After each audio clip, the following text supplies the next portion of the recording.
তো দেখেন বন্ধুরা, এখন তো হোম শুরু হয়ে গিয়েছে। ও হোমে বসছে। তো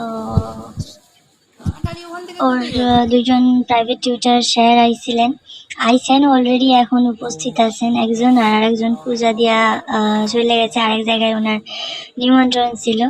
তো সেই জন্য উনি মায়েরে আইসা দেখা একটু বৈশা পূজা টুজা দিয়া উনি চলে গেছেন। তারপর তো পাড়ার থেকে সবাই আইছিলেন, আইয়া পূজা দিয়ে গেছেন, হইয়া দেখা গেছেন, মায়েরে দর্শন কইরা গেছেন। তো আপাতত এখন ভোগ আরতি হবে এরপরেই, এখন হোম চলতেছে। আর ভোগের ভিডিও করতে না আমি ভুলে গেছি, এত তাড়াহুড়া, আর অনেক রাত হয়ে গেছিল, সবাই খাওয়ানোর লগে তাড়াহুড়া করতেছিল। তো সেই জন্য আপনার লগে আমি ফটোটাই শেয়ার করে দিলাম। ভোগ দর্শন করে নেন, ভোগ দর্শন করা খুব ভালো আমি শুনছি। তো ভোগ দর্শনে দুর্ভোগ কাটে, তো আপনারাও ভোগটা দর্শন করে নিন, ভিডিও করি নাই।